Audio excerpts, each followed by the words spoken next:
असल में मुसलमान जब हज यात्रा के लिए जाते हैं तो मक्का के पास स्थित एक इमारत में शैतान को पत्थर मारने की रस्म के साथ ही हज की यात्रा पूरी मानी जाती है।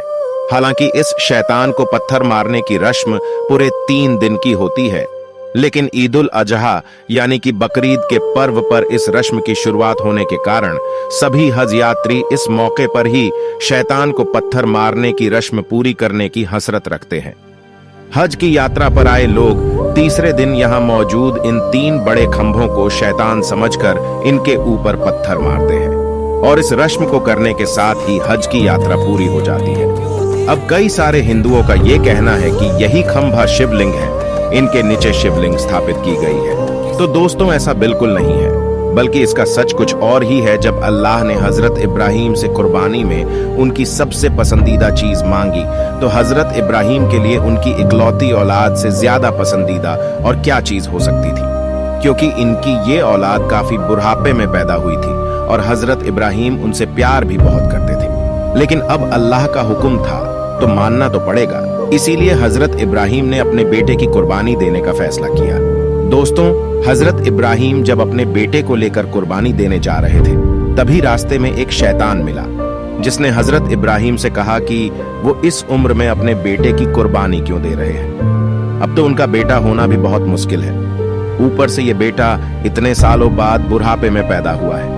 जो बुढ़ापे का सहारा बनेगा, अल्लाह के कहने पर हजरत इब्राहिम कैसे अपने जिगर के टुकड़े को कुर्बान कर सकते हैं। अब ये शैतान की सारी बातें सुनकर हजरत इब्राहिम सोच में पीआरआईएच गए और फिर इनका कुर्बानी देने का इरादा डगमगाने भी लगा।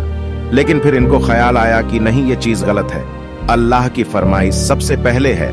तब हजरत इब्राहिम कुर्बानी देने चले गए। हजरत इब्राहिम को लगा कि कुर्बानी देते समय कहीं वो भाव में न बह जाए। यही वजह है कि कुर्बानी देते समय उन्होंने अपनी आंखों पर पट्टी बांध ली थी। मक्का मदीना में शिवलिंग कहां है, लेकिन भला खुदा कैसे किसी के साथ बुरा कर सकता था। वो तो बस हजरत इब्राहिम की परीक्षा ले रहा था, जिसमें हजरत इब्राहिम पूरी तरह से पास हो गए। इसीलिए खुदा ने हजरत इब्राहिम के बेटे की जगह कुर्बानी देने के लिए एक बकरे को खड़ा कर दिया और तभी से बकरीद के दिन बकरे की कुर्बानी देने की परंपरा चली आ रही है। यही वजह है जब हज यात्री जानवर की कुर्बानी दे देते हैं तो ये उस शैतान को पत्थर मारने पहुंच जाते हैं, जिसने हजरत इब्राहिम को भड़काने की कोशिश की थी। और इसी पत्थर मारने के रस्म के साथ ही खुदा से ये वादा भी करते हैं कि कोई भी शैतान कभी भी उन्हें बहका नहीं पाएगा, चाहे वो शैतान बाहर के दुनिया में हो या उनके मन में हो। वो हमेशा सच्चे दिल से खुदा की इबादत करेंगे। ऐसे में दोस्तों, कोई शिवलिंग नहीं है। जो 3 खंभे हैं वो शैतान का प्रतीक है, जिस पर पत्थरों की बरसात करके लोग अपने अंदर के शैतान को मारने की कोशिश करते हैं। ऐसे में कई लोगों के मन में ये सवाल आता है कि अगर ऐसा कुछ नहीं है तो वहां पर हिंदुओं को क्यों नहीं जाने दिया जाता। दोस्तों, यहाँ पर सबसे पहली बात तो ये है कि सिर्फ हिंदुओं को नहीं, बल्कि किसी भी गैर मुस्लिम धर्म, फिर चाहे वो हिंदू हो, सिख हो, ईसाई हो, बौद्ध हो या कोई भी हो, अगर वो मुसलमान नहीं है तो उसे काबा के अंदर नहीं जाने दिया जाएगा। क्योंकि ऐसा माना जाता है कि अगर कोई मुसलमान नहीं है तो जाहिर सी बात है वो सच्चे दिल से अल्लाह पर विश्वास भी नहीं करता है, और जो सच्चे दिल से अल्लाह पर विश्वास नहीं करता उसे काबा के अंदर प्रवेश करने की इजाजत नहीं है। यहाँ सिर्फ उन्हीं लोगों को अंदर आने दिया जाता है जो बिल्कुल पवित्र मन से अल्लाह को अपना मानते हैं। अब दोस्तों, आप इसे इस तरीके से समझिए जैसे आपका घर है। कोई आपकी इज्जत ना करे तो क्या आप उसे अपने घर में आने की अनुमति देंगे? नहीं ना, आप ये चाहेंगे कि जो कोई भी आपके घर में आए वो कम से कम आपका सम्मान तो करे। और ठीक ऐसा यहाँ के लोग भी चाहते हैं कि जो कोई भी काबा में प्रवेश करे अल्लाह को सच्चे दिल से माने। उसके लिए सबसे पहले अल्लाह होना चाहिए।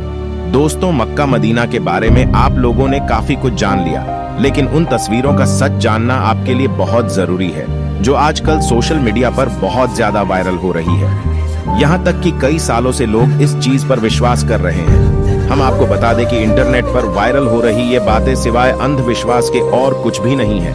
अगर आप सच्चे हिंदू हैं तो ये बात मानते हैं कि शिव जी की तीसरी आंख जब खुलती है तो प्रलय आ जाती है, तो भला आप इस बात पर किस तरह यकीन कर सकते हैं कि कोई शिव जो को कैद करके रख सकता है? और वैसे भी अगर आप किसी और धर्म के भी क्यों ना हो, लेकिन एक ईश्वर के घर पर दूसरे ईश्वर को कैद करने वाली बात सरासर गलत है।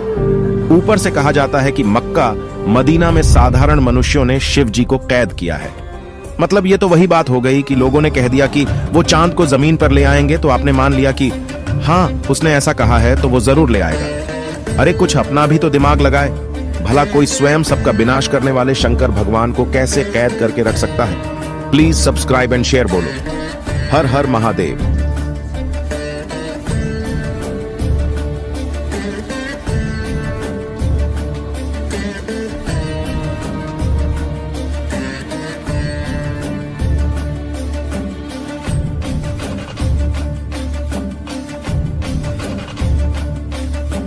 कर्पूरगौरं करुणावतारं संसारसारं भुजगेन्द्रहारं